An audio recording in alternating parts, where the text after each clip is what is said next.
नमस्कार मेरी YouTube family हमशिका voice में आप लोगों का स्वागत है। कहानी अच्छी लगे तो लाइक कमेंट शेयर कीजिएगा और चैनल पर न्यू है तो चैनल को सब्सक्राइब कीजिएगा। आइए सुनते हैं फिर से एक नई कहानी। पापा ने हमेशा की तरह अपनी बात एक फरमान की तरह सुना दी और तीर की तरह बाहर निकल गए थे। उनके फरमान के अनुसार उनके बड़े भाई यानी ताऊ जी के एक दोस्त की बेटी हमारे यहाँ रहने आ रही थी। उसकी यहाँ एक कंपनी में नौकरी लगी थी और कंपनी वाले उसे क्वार्टर दे तब तक वो हमारे यहाँ रहने वाली थी। मेरे लिए पूरे फरमान में से महत्वपूर्ण बात ये थी कि मुझे अपना एक कमरा उसके लिए खाली करना था और मम्मी के लिए महत्वपूर्ण बात ये थी कि लड़की विधवा थी। मेरे दोनों कमरे बिल्कुल पास पास एक जैसे ही थे। एक में मैं अपने ऑफिस की फाइलें और किताब वगैरह रखता था। पढ़ने लिखने का सारा काम मैं वहीं करता था और दूसरा बेडरूम था। मैंने बेडरूम अपने पास ही रखने का निश्चय किया और फाइलें किताब वगैरह वहीं से सब लाकर एक कमरा खाली कर दिया। दिव्या अगले दिन ही आ गई। वो मेरी हम उम्र थी। एक बारगी उसे देखते ही चेहरा परिचित सा लगा था, मानो ये आंखें और बाल कहीं देखे रखे हैं। पर उससे बात करने पर शीघ्र ही मेरा ये भ्रम दूर हो गया, क्योंकि हमारी ये पहली मुलाकात ही थी। दिव्या ने ना केवल बहुत जल्दी अपना कमरा जमा लिया, बल्कि हम घर वालों के दिलों में भी अपने लिए जगह बना ली। वो वाकई बहुत संस्कारी और मधुर स्वभाव की लड़की थी। बातों ही बातों में जान गया था कि वो व्यावसायिक रूप से बहुत कुशल थी। मम्मी को उसका विधवा होते हुए भी पाश्चात्य लिबास पहनना अखरा था, लेकिन उसने बातों बातों में मम्मी के मन से यह फांस भी निकाल दी थी।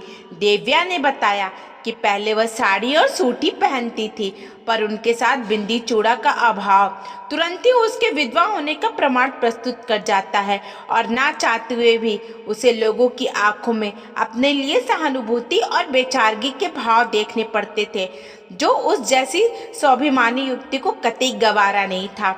इसलिए उसने पाश्चात्य परिधान पहनने का आरंभ कर दिया था। कम उम्र में इतने बड़े अनुभव ने उसे जिंदगी के कई छोटे बड़े सबक सिखाकर परिपक्व बना दिया था। हम उसकी भावनाएं समझते थे, इसलिए घर में कोई भी उसके विगत के घाव नहीं कुरेदता था, उसे सम्मान दे देते थे। मैं शायद मन ही मन कहीं उसे चाहने भी लगा था।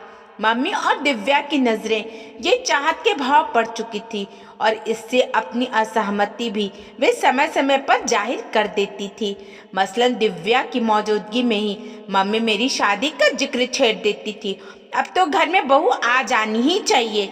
हमारे पास नामी गिरामी घरानों से रिश्ते आ रहे हैं बेटी। तू ही इसे समझा कि समय रहते उनसे कोई चुन ले, और हाँ, तेरी जान पहचान में भी कोई करड़ के लायक हो तो हमें जरूर बताना। दिव्या इस कटु सत्य से परिचित थी कि घर की मालकिन की नजरों में वह कितनी भी अच्छी क्यों ना हो, मगर उसका वैधत्व उसके सिर पर ऐसा बदनुमा दाग है कि उसे कभी इस घर की बहू नहीं स्वीकारेंगी। इसलिए वो हमेशा मर्यादा की सीमा रेखा में ही बनी रहती थी।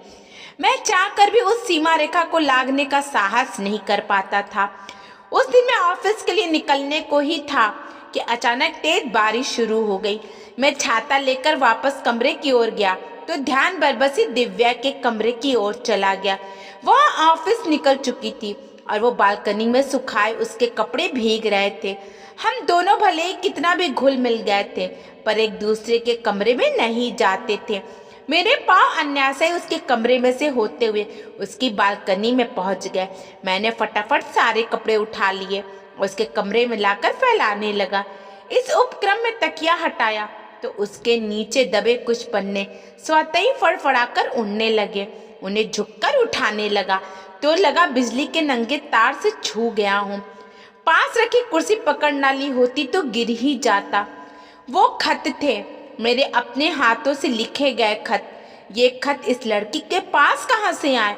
ये तो मुझसे विक्रम ने लिखवाए थे अपनी मंगेतर के लिए।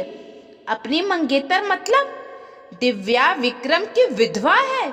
विक्रम मतलब विक्रम अब इस दुनिया में नहीं है। Oh no! मैंने कांपते हाथों से खत वापस तकिए के नीचे दबा दिए।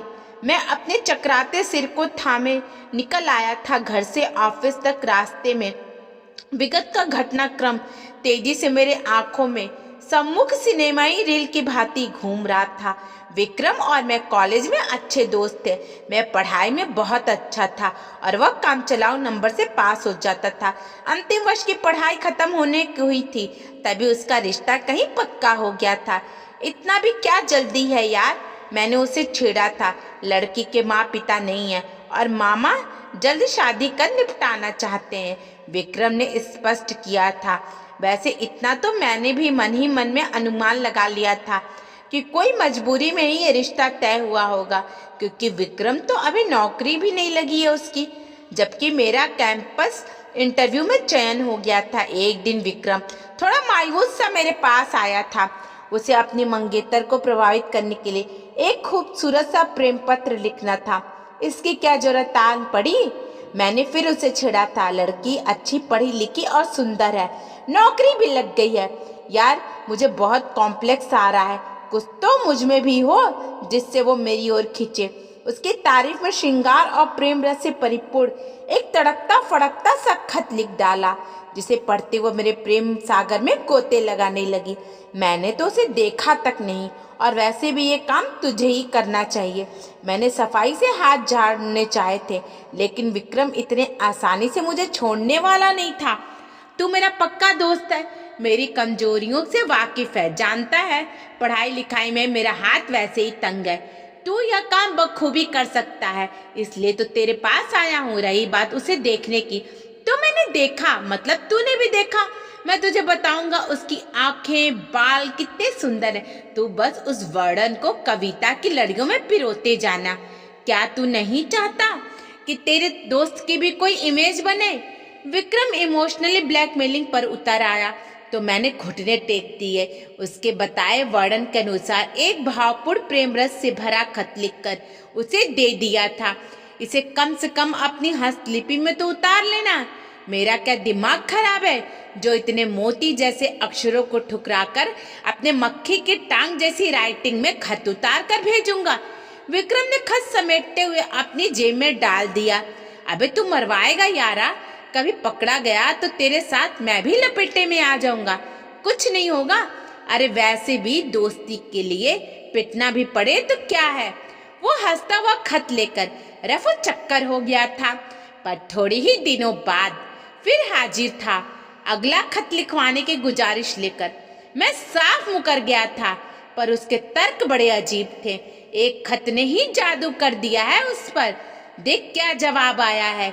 उसने होने वाली बीबी का खत मेरे सामने खोल कर रख दिया, पर मैंने तुरंत नजरें घुमा ली थी। प्लीज यार, मैं ये सब नहीं कर सकता। अच्छा इसे मत पढ़, मैं तुझे ऐसे ही बता देता हूँ। उसने लिखा है कि वह सच बोलना पसंद करती है, और सच ये है कि अभी तक मुझे लेकर उसके दिल में कोई कोमल भावना नहीं थी, पर अब ये खत पढ़ने के बाद उसके दिल में मेरे प्रति प्यार अंगड़ाइयां लेने लगा है। उन मोती जैसे अक्षरों में छुपे मेरे दिल के उदारों ने उसे अभिभूत कर दिया है। वह पत्र लेखन की इस श्रृंखला को जारी रखना चाहती है। वो देर तक हाथ जोड़े मेरी चिरौरी करता रहा। मैं उसकी गृहस्थी बसाने से पहले ही ना उजाड़ू ऐसी मिन्नतें करता रहा।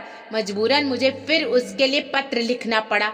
4-5 पत्र मजबूरन लिखते हुए मुझे महसूस होने लगा कि अब मैं खुद ही इसमें रुचि लेने लगा हूँ। हर खत के जवाब की शायद उससे ज्यादा मैं उत्कंठा से प्रतीक्षा करने लगा हूँ। मेरी कल्पना में मेरी कविता साकार होने लगी थी और मैं भाव में डूबता उतरता उसके लिए लिखता चला गया।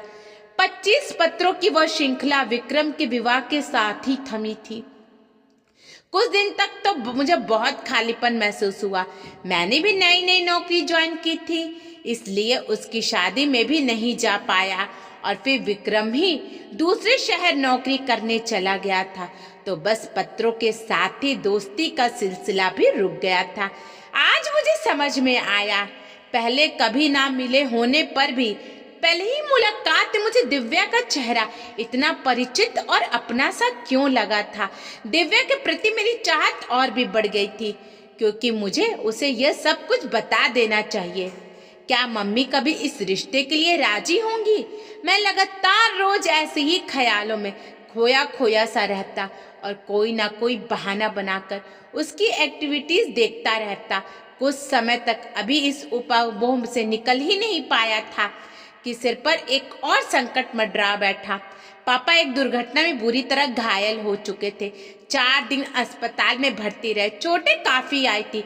कई दिनों तक भर्ती रहने के बाद अचानक ही वो चल बसे। हमारी तो दुनिया ही उजड़ गई थी। गृहस्थी के रथ को कंधा देने का प्रयास करते मेरे कंधों पर पूरे रथ की कमान ही आ पड़ी थी। मम्मी को संभालने के प्रयास में मेरे कंधे स्वतः ही मजबूत होते चले गए और इस प्रक्रिया में कंधे से कंधा मिलाकर मेरा साथ दिया दिव्या ने। जिस अपनेपन, समझदारी और जिम्मेदारी से उसने मुझे और मम्मी को संभाला, हम उसके मुरीद हो गए थे। 15 दिन खत्म होते होते लगभग सभी नाते रिश्तेदार खाना हो चुके थे। अब दिव्या ने बताया किसी क्वार्टर मिले 15-20 दिन हो चुके हैं। अब हमें और कष्ट देकर जाना चाहती है। यह सुनकर मम्मी से रहा नहीं गया। वे उससे वहीं रुक जाने की मिन्नतें करने लगी। मैं भी कतार नजर से उसे ही ताक रहा था। दिव्या को पिघलना पड़ा। वो कुछ दिन और रुकने को तैयार हो गई। वक्त के साथ वैधत्व को लेकर के मम्मी की धारणा बदलती चली गई।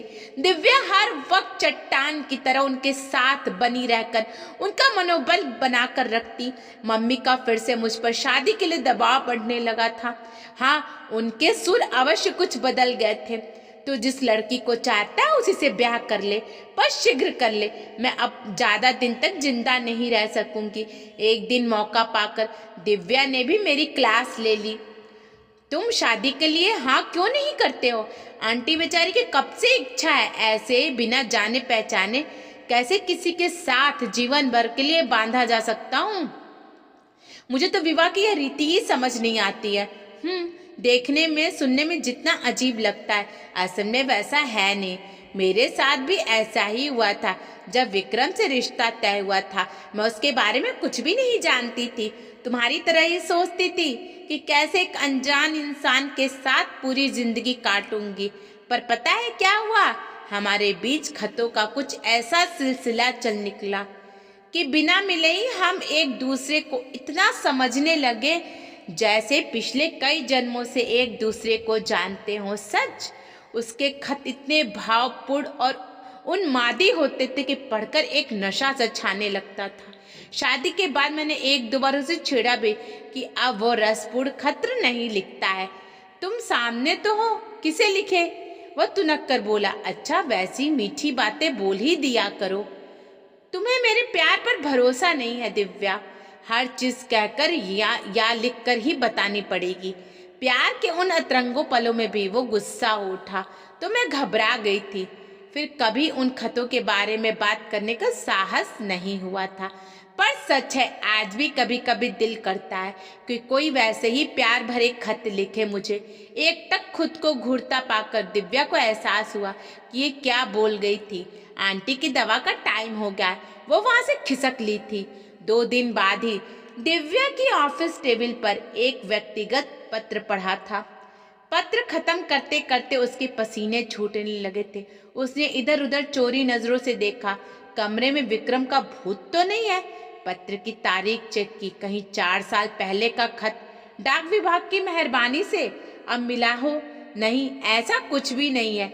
वो प्रेम में पगे मोती जैसी हस्तलिपि में उकरे अक्षर, मानो उन्हीं प्रेम पत्रों की श्रृंखला की अगली कड़ी हूँ। मानता हूँ मुझसे गलती हुई है। जो सजा देना चाहो दे सकती हो। मैं प्रायश्चित के लिए तैयार हूँ। चाहो तो सारी जिंदगी तुम्हें ऐसे खत लिखने की सजा दे सकती हूँ। अचानक दिव्या के दिमाग में बिल्ली सी कौधी। उसने घड़ी देखी। करण अभी तक घर नहीं आया था। उसने तेजी से अपने फाइलें और पत्र समेटे और टैक्सी लेकर के घर की ओर दौड़ पड़ी। अपने कमरे में जाकर उसने पहले विक्रम के पत्र बटोरे। उसका मिलान करते हुए वो मेरी स्टडी टेबल पर जा पहुंची और वहां रखे कागजों को उलटने पलटने लगी। तुम्हारा शक सही है दिव्या। पहले वाले खत भी मैंने ही लिखे थे और आज वाला खत भी मैंने ही लिखा है। अपने कमरे में पहुंच मैं निढाल सा कुर्सी पर पसर गया और विगत का सारा सच उसके सम्मुख बयान कर दिया था। उस बारिश वाले दिन तुम्हारे कमरे में ये खत पाकर मैं भी हैरान रह गया था। तुमसे बात करके तभी सब कुछ बता देना चाहता था, पर तभी पापा का एक्सीडेंट और फिर वो सब कुछ मुझे रुकना पड़ा, क्योंकि सामने खड़ी दिव्या फपक फपक कर रो रही थी। तुम्हें मेरी भावनाओं से खिलवाड़ करने का कोई हक नहीं था। वो बिलक उठी थी। मानता हूँ मुझसे गलती हुई है, जो सजा देना चाहो दे सकती हो, मैं प्रायश्चित के लिए भी तैयार हूँ। चाहो तो सारी जिंदगी तुम्हें ऐसे खत लिखने की सजा दे सकती हो मुझे, मैं खुशी खुशी भुगतने को तैयार हूँ। बोलो, ये हक दोगी मुझे? एक एक दिव्या की रुलाई थम गई। अब उसकी नजरें मानो मेरे चेहरे पर एकाटक जम सी गई थी। शायद तब तक पत्रों में उफनता प्यार का समंदर उसे मेरी आंखों में भी लहराता नजर आने लगा था। दिव्या के चेहरे पर उभर रही हया की लाली प्रतिपल गुजरती जा रही थी और हम दोनों एक दूसरे को देखकर मुस्कुराए जा रहे थे। दोस्तों, आपको कहानी कैसी लगी बताइएगा, और दोस्तों आपको कहानी पसंद आए तो कृपया लाइक, कमेंट और शेयर ज़रूर करें और चैनल को फॉलो करके सपोर्ट भी करें। धन्यवाद।